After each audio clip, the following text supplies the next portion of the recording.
The carriage wheels crunched on the gravel and came to a halt. The four white magical horses snorted, releasing clouds of shimmering vapor. The air in the courtyard suddenly felt heavier, charged with static electricity. I stood at the top of the stairs, my hands clasped behind my back. I felt confident. I had spent 2 months rebuilding this estate, training my body, and securing my finances.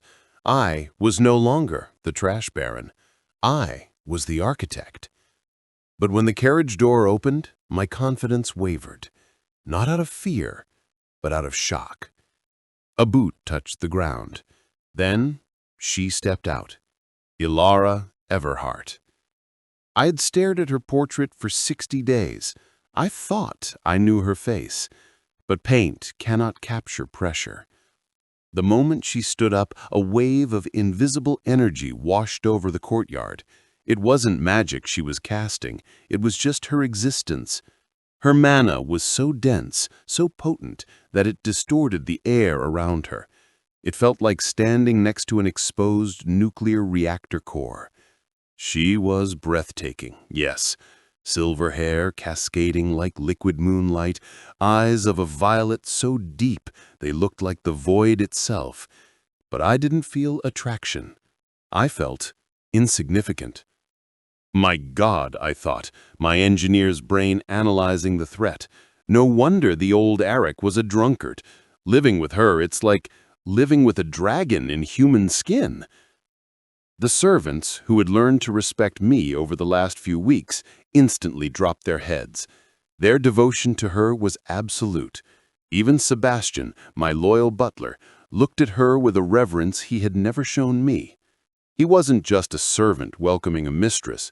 He was a servant welcoming a queen. She didn't look at the manor. She didn't look at the sky. She looked straight at me.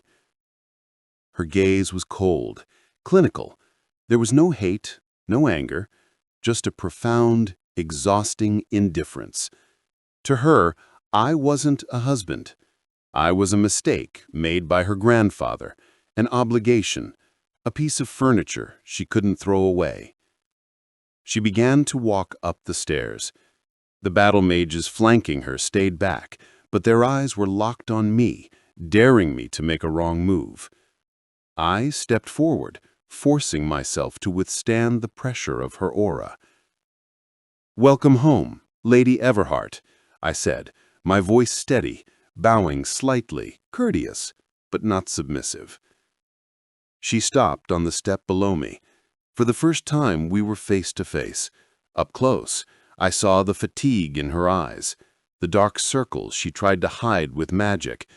She had been fighting a war on the border, while I was playing house.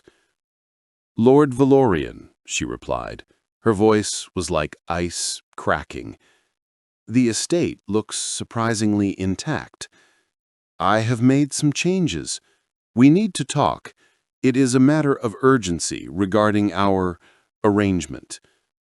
I reached into my jacket pocket, my fingers brushing the envelope containing the divorce papers and the asset transfer. I wanted to end this now. I wanted to give her the freedom she clearly deserved. But she didn't even look at my hand. She walked past me, leaving a scent of winter flowers and ozone in her wake. "Not now," she said, not looking back.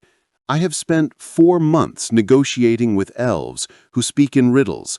I am tired. I do not have the energy for your usual requests." She thought I wanted money or attention, or to complain about the wine cellar. "This will only take a minute," I pressed, turning to follow her. "It is a solution, for both of us." She stopped in the hallway. Sebastian was already there, taking her cloak. "A solution?" She glanced at me over her shoulder. "I have 4 months of negotiations with elves who speak in riddles. I am tired. We will speak at dinner, Lord Valorian, assuming you are capable of joining me." She implied I would be drunk by then. She turned and walked toward the master suite. The servants scrambled to follow her like satellites orbiting a star. I stood alone in the hallway, the envelope heavy in my pocket. I looked at her retreating figure. She was powerful. She was respected. She was the pinnacle of this world's hierarchy, and I was a man with 0 mana and a gun hidden under the floorboards. We were different species. "This marriage is a prison," I whispered to the empty hall. "For her and for me." I gripped the envelope tighter. She wouldn't listen to words. Fine. I would have to force the issue.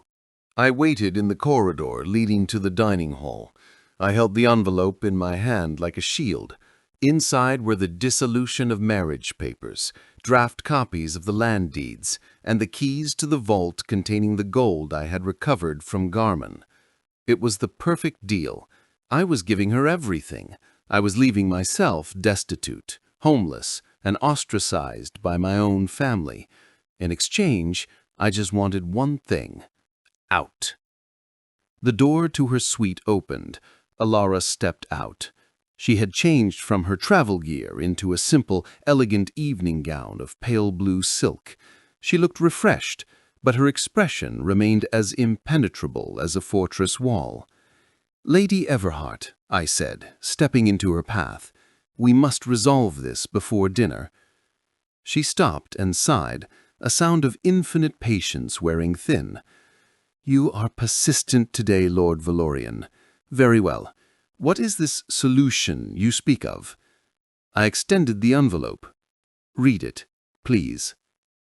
She took it with 2 fingers, as if it were dirty laundry.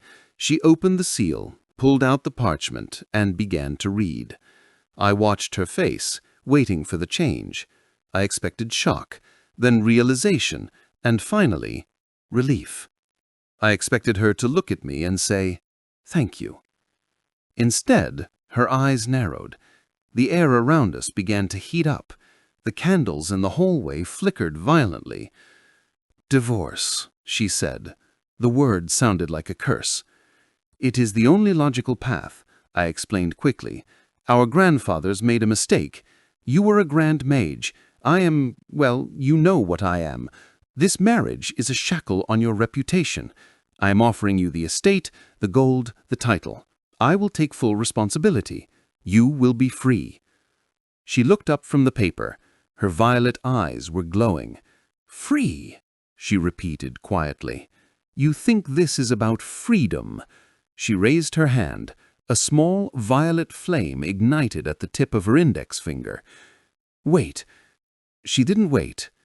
She touched the flame to the corner of the document. The parchment didn't just catch fire, it disintegrated. The magic consumed it in a split second, turning hours of my legal work into gray ash that floated down to the carpet. I stared at the ash, stunned. "Why? I gave you everything." "You gave me an insult," she replied coldly, brushing the dust from her hands. "Do you think I married you for your land, for your gold? I have my own wealth, Lord Valorian. I married you because my grandfather swore an oath on his deathbed. To break that oath is to dishonor his memory." "But you hate me," I blurted out. "Everyone knows it." She paused. For a second, the mask slipped, and I saw something like guilt. "I do not hate you," she said stiffly. "I find you frustrating, disappointing, but I do not hate you." She stepped closer, her aura pressing down on me. "I have been gone for 6 months. Perhaps that was excessive. Perhaps my absence has caused you to spiral into this depressive state where you think running away is the answer." She straightened her posture. "I believe I have neglected my marital duties." My eyes widened. "Duties? No, no, Lady Everhart. That is not necessary," she declared, cutting me off. "We will eat together tonight, and tomorrow we will discuss the management of the estate. You are my husband. That is the reality. Deal with it." She turned and walked past me toward the dining hall. I stood there, looking at the pile of ash on the floor. My plan was perfect, logical, mathematically sound, and she burned it because of honor. This woman, I muttered, running a hand through my hair. She is terrifying. I followed her. I had no choice. The dinner was a battlefield of silence. We sat at opposite ends of a long table, 10 meters apart. The only sounds were the scraping of silverware and Sebastian pouring wine. I tried to speak again. Lady Everhart, about the separation.